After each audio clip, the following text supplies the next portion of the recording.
अस्सलाम वालेकुम, welcome to my lectures. I am your social studies lecturer Midhat Abbas. कैसे हैं आप सब students? We are starting a new chapter which is chapter 4, minerals and natural resources of the Muslim world. तो चलिए start करते हैं और देखते हैं कि ऐसे कौन से मिनरल और नेचुरल रिसोर्सेज हैं जो मुस्लिम वर्ल्ड में पाए जाते हैं। So let's start with what? Oil and natural gas. Oil और नेचुरल गैस, ये नाम सुन के क्या दिमाग में आता है? एक्सीलेंट। ऑब्वियसली दिमाग में ये बात आती है कि these are very important fuels, और ये वो फ्यूल्स हैं which are used all over the world. पूरी दुनिया में ये फ्यूल्स वाइडली यूज किए जाते हैं। आपको पता है सबसे अच्छी बात क्या है? सबसे अच्छी बात ये है कि ये दोनों फ्यूल्स मुस्लिम वर्ल्ड में सबसे ज्यादा प्रोड्यूस किए जाते हैं। Muslim world, all those countries which have Islam as their state religion. Muslim world is the most important oil producing region. अब मुस्लिम वर्ल्ड में earlier there was an issue कि industrial development इतनी ज़्यादा नहीं थी, इतनी ज़्यादा इंडस्ट्रीज नहीं थी। लेकिन जैसे ही वहाँ पे ऑयल और नेचुरल गैस इसके रिजर्व्स पाए जाने लगे या मिलने लगे, तो पूरी दुनिया का जो फोकस है वो उनकी तरफ शिफ्ट होना शुरू हो गया। वो इस वजह से शिफ्ट हुआ because all over the world जहाँ जहाँ इंडस्ट्री सेटअप हैं या जो जो मुल्क इंडस्ट्रियली डेवलप्ड है, उनको अपनी इंडस्ट्रीज चलाने के लिए फ्यूल और एनर्जी की जरूरत पड़ती है। सो यस, वो फोकस आया इस मुस्लिम वर्ल्ड पे and it became a very valuable export for the Muslim world. वो valuable export इस तरह बनी क्योंकि जब ये रिजर्व्स उन मुल्कों में पाए जाने लगे तो ये रिजर्व्स इतने ज़्यादा थे कि ये ना सिर्फ बल्कि उस मुल्क के अंदर यूज़ हो सकते थे बल्कि बाहर भी। So it became a very valuable thing for export. तो दूसरे मुल्क इनसे ये खरीदते थे और उन पैसों से industrial development that took place with in those Muslim countries. So hence developing industry एक बहुत बड़ा इसका एडवांटेज है, क्योंकि इसको एक्सपोर्ट करने से मुस्लिम वर्ल्ड में इंडस्ट्रियल बेस सेटअप हुई। उनको वो पैसा, वो इनकम मिली जिससे उन्होंने अपने आप को इंडस्ट्रियली इक्विप किया। मूविंग ऑन, अगर हम ये डिस्कस करें कि इस मुस्लिम वर्ल्ड में और इन मुसलमान मुल्कों में कितनी अमाउंट प्रोड्यूस होती है, तो उसका कंपैरिजन लेने के लिए 1/3 of oil and 15% of natural gas of world's output is produced here. पूरी दुनिया में जितना ऑयल प्रोड्यूस होता है उसका 1/3 हिस्सा सिर्फ और सिर्फ इन मुसलमान मुल्कों में प्रोड्यूस होता है, और 15% नेचुरल गैस के जो रिजर्व्स हैं वो इन मुसलमान मुल्कों में पाए जाते हैं। अगर हम रिजर्व्स के तौर पे देखें तो Saudi Arabia is at number 1 producer of oil. Saudi Arabia number 1 पे है, इसीलिए इस ऑयल को इसका गोल्ड कहा जाता है। सेकेंड नंबर पे ईरान और थर्ड पे इराक। इराक में जनरली एक्सपोर्ट बैन कर दी गई थी ऑयल की। अगर ये बैन ना की जाती तो ये half of the world output produce करता।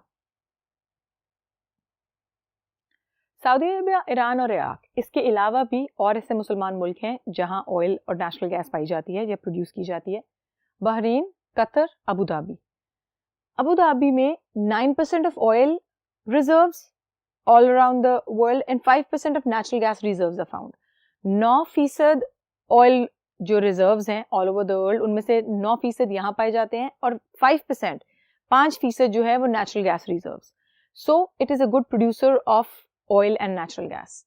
2007 में पाकिस्तान ने 22.6 मिलियन बैरल ऑयल प्रोड्यूस किया। अब ये ऑयल तो पाकिस्तान ने प्रोड्यूस किया which was in itself a huge amount, ये एक बड़ी मिकदार लगती है, but you will be amazed to know कि इतनी मिकदार या इतनी अमाउंट सिर्फ 2 दिन की सऊदी अरेबिया की ऑयल के प्रोडक्शन के इक्वल है। It equals to 2 days production of Saudi Arabia's oil. जितना ऑयल सऊदी अरेबिया 2 दिन में अपने कुओं में से निकालता है, उतना ऑयल पाकिस्तान में पूरे साल में प्रोड्यूस हुआ था। So it is a fair comparison to tell you कि इवन दो मुसलमान मुल्कों में बहुत सारों में ये प्रोड्यूस होता है, लेकिन Saudi Arabia is the world's number 1 place जहां पे ऑयल प्रोड्यूस किया जाता है। अब right now what you seeing on your screen is a pie chart जो आपको ये शो कर रहा है कि all over the world top 10 countries जो ऑयल प्रोड्यूस करते हैं वो कौन से हैं। If you look at them carefully तो सेकंड नंबर पे यूएसए आता है। USA is the second largest producer of oil. ये ऑयल का सेकंड लार्जेस्ट प्रोड्यूसर है, लेकिन जो सोचने वाली बात है वो ये है कि सेकंड लार्जेस्ट प्रोड्यूसर होने के बावजूद यहाँ की पॉपुलेशन और यहाँ का यूजेज इतना ज्यादा है कि it consumes twice what is produces. जितना ये प्रोड्यूस करता है उससे डबल ये यूज करता है, which enables it to import oil from other countries, जिसकी वजह से इसको दूसरे मुल्कों से ऑयल खरीदना पड़ता है ताकि ये अपनी इंडस्ट्रीज चला सके। Iran is one of the top 15 consumers. Iran दुनिया के उन 15 मुल्कों में से है जो सबसे ज्यादा ऑयल यूज करते हैं। लेकिन अगर ईरान को ये एक्सपोर्ट बढ़ाने का मौका दिया जाए तो it produces 3 times as it uses. ये अपने यूजेज से 3 गुना ज्यादा ऑयल प्रोड्यूस करता है। So that shows you a fair comparison कि व्हाई वी आर डिस्कसिंग कि मुस्लिम वर्ल्ड में ऑयल और नेचुरल गैस के रिजर्व्स बहुत अच्छे हैं। यूएस से प्रोड्यूस बहुत ज्यादा करता है लेकिन उसका यूजेज उसकी प्रोडक्शन से डबल है। ईरान कंज्यूम बहुत ज्यादा करता है लेकिन उसका प्रोडक्शन, उसकी कंजम्पशन उसके यूजेज से 3 गुना ज्यादा है। Apart from being used as fuel, oil is raw material for many products. Oil का जो मेजर यूज है उसको हम एज कंसिडर करते हैं एज अ फ्यूल, लेकिन अगर देखा जाए तो it is raw material for many other products. इससे बहुत सारे केमिकल्स प्रोड्यूस किए जाते हैं, many chemicals are produce from it, और अदर यूजेस में cosmetics, dyeing, paints, cooking. Right now what you're seeing on your screen is a picture which is showing you the uses of oil other than being used as a fuel. If you look carefully तो आपको अंदाजा होगा कि oil की importance fuel के अलावा और भी बहुत सारी चीज़ों में इतनी ज़्यादा है कि जितनी भी इंडस्ट्रीज ये चीज़ें प्रोड्यूस करती हैं उनको ऑयल ना सिर्फ एनर्जी के तौर पे चाहिए but as a raw material, as a खाम माल, ऐसी चीज़ भी चाहिए जिसको यूज़ करके वो दूसरी चीज़ें बना सकते हैं। So this gives you the importance of oil and natural gas. फिर बात आती है कोयले की। कोयल का जो सबसे बड़ा प्रोड्यूसर मुस्लिम वर्ल्ड में है, मुसलमान मुल्क में, वो है Kazakhstan. Kazakhstan is the 10th highest out of world output. ये 10th हाईएस्ट नंबर पे है जो टोटल वर्ल्ड के प्रोड्यूस में से जो है कोल प्रोड्यूस करता है। इसकी माइंस में से कोयला जो है वो 10th नंबर पे आता है। Coal is also found in Thar in Pakistan. Pakistan के भी कुछ इलाकों में कोयला पाया जाता है जिसमें थार नंबर 1 पे है, जहाँ पे पिछले कुछ सालों में कोयला जो है वो निकाला गया है। Its use has been decreasing as a fuel, लेकिन जो कोयले का यूज है as a fuel over the द इयर्स डिक्रीज किया है, कम हुआ है। वो कम क्यों हुआ है? ऑब्वियसली जो कोयला है इट गिव्स ऑफ स्मोक। इस स्मोक में वो हार्मफुल गैसेस हैं which leads to global warming. उसके अलावा इट कॉजेज एयर पोल्यूशन।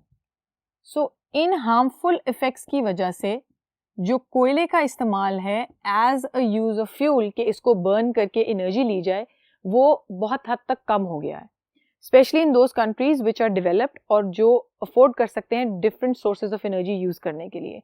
क्योंकि जो अंडर डेवलप्ड कंट्रीज हैं वो अभी भी इस पर रिलाई करते हैं because it's a cheap source, क्योंकि ये एक बहुत सस्ती रिसोर्स है जिसको इस्तेमाल करके एनर्जी प्रोड्यूस की जा सकती है। हालांकि ये नुकसानदेह है but it's a cheap source. Moving on, minerals and other products.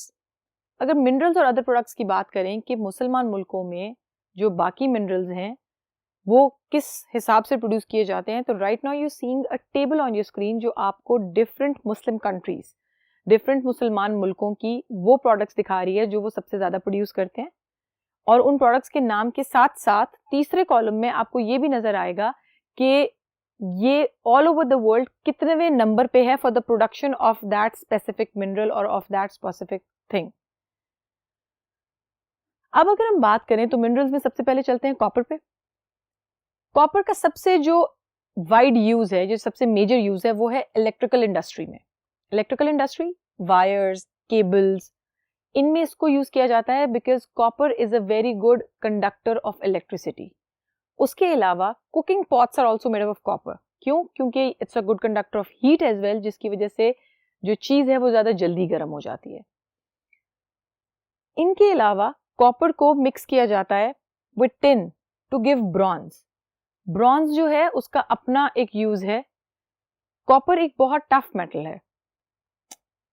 इसका जो प्रोडक्शन है वो इंडोनेशिया में सबसे ज्यादा होता है, मुसलमान मुल्कों में, और Indonesia all over the world is the 3rd largest producer of copper. Indonesia पूरी दुनिया में 3rd लार्जेस्ट प्रोड्यूसर है कॉपर का। Moving on, we have lead. Lead use होता है मोटर कार बैटरीज पे। जो गाड़ियों की बैटरीज होती हैं वो लेड से बनती हैं। एक्सरे इक्विपमेंट, वो एक्सरे इक्विपमेंट जो डॉक्टर्स और नर्सेज यूज करते हैं जब भी कोई एक्सरे कहीं हो रहा होता है, तो वो अपने आप को उस जिस इक्विपमेंट से शील्ड करते हैं, प्रोटेक्ट करते हैं, उन एक्सरे इक्विपमेंट में लेड यूज होता है, क्योंकि लेड प्रोटेक्ट्स फ्रॉम एक्सरे, ये एक्सरेज को रोक लेता है और ह्यूमन बॉडी तक पहुंचने नहीं देता। बिल्डिंग्स में भी लेड यूज होता है। मेकिंग बुलेट्स, बुलेट्स जो बनती हैं, जो कारतूस है, उसमें भी लेड यूज होता है। 6% ऑफ वर्ल्ड सप्लाई, जो वर्ल्ड की 6% सप्लाई है वो मुस्लिम कंट्रीज से आती है। 6% ऑल ओवर द वर्ल्ड जो सप्लाई है वो मुस्लिम कंट्रीज से आती है। Now moving on, let's take a look at other minerals as well. अब बात करते हैं निकल की। Nickel is used to coat steel objects to stop rusting. Rusting क्या होती है? जंग। जब चीजें मेटल से बनती हैं, स्पेशली आयरन से, तो उन पे जंग लग जाता है, जो brown, deep brown, maroonish colour का जो आपको नजर आता है। अक्सर अगर आप अपनी कोई भी मेटल की चीज, जैसे कोई बाइसिकल है, कोई टिन है, उसको बहुत अरसे के लिए बाहर छोड़ दें और वो बारिश के पानी में रहे तो उस पर जंग लग जाता है। निकल को यूज किया जाता है उन स्टील ऑब्जेक्ट्स को कोट करने के लिए ताकि उन पे जंग ना लगे। It is a shiny metal, और इसको आप कहाँ देख सकते हैं? जैसे कि बाइसिकल्स के हैंडल बार्स पे, जो साइकिल्स के हैंडल बार्स होते हैं उनमें ये यूज होता है। कार के जो शाइनी बम्पर्स होते हैं उनमें ये यूज होता है। It is also use to make silver coins. Silver को कंसिडर किया जाता है कि वो एक सॉफ्ट मेटल है, तो निकल के साथ कंबाइन करके कॉइन्स बनने में भी ये यूज होता है। Indonesia is the 4th largest producer of निकल। Indonesia, a Muslim country, is the 4th largest producer of निकल। गोल्ड, गोल्ड का अगर नाम लें तो दिमाग में सबसे पहले क्या आता है? Yes, jewellery, rings, necklaces. लेकिन इसके अलावा भी गोल्ड के यूजेस हैं। Not many people know that it is the best conductor of all the metals and will never rust. ये सबसे अच्छा कंडक्टर है इलेक्ट्रिसिटी का, and it will never rust, और इस पे कभी जंग नहीं लग सकता।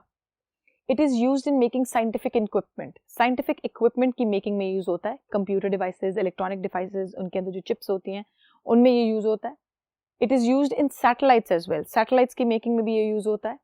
आर्टिफिशियल टीथ, जो लोग दांत लगवाते हैं, ये रस्टिंग के पर्पसेज, और दूसरी क्योंकि ये करोड़ नहीं होता, उन रीजंस की वजह से इसको दांत बनाने के लिए यूज किया जाता है। इंडोनेशिया और उज्बेकिस्तान, ये दो ऐसे मुसलमान मुल्क हैं जहां पे सबसे ज्यादा गोल्ड पाया जाता है। All over the world, Indonesia is at the 7th number and Uzbekistan is at the 9th number for producing gold. Silver, silver की बात करें तो silver is resistant to tarnishing. Tarnishing का मतलब ये भी करोड़ नहीं होता, इस पे भी कोई रिएक्शन नहीं होता, तो it is also resistant. It is used in making jewellery, cutlery, silverware, आपके चम्मच, फोक, नाइव्स, ये इससे बनती हैं। It is used in computers, computer के भी जो चिप्स हैं उनमें भी ये यूज होता है। It is the main chemical in photographic film. जो पिछले जमाने में, आज से बहुत साल पहले, जो कैमराज आते थे जिनमें वो रोल डलता था, उस रोल की डेवलपिंग में सिल्वर वाज यूज्ड। अब तो खैर इतनी डिजिटल मीडिया जो है वो इतना तरक्की कर गया कि अब ये यूज नहीं होता। कॉइन्स अर्लियर, पहले कॉइन्स बनाने में यूज किया जाता था ये, but now it is considered soft, इसको अब सॉफ्ट कंसिडर किया जाता है। Kazakhstan, Kazakhstan is at the 9th number in the world for producing silver. So this is where I'm going to end the chapter. अब मैं मिलूंगी आपसे next lecture में, तब तक के लिए अल्लाह हाफिज।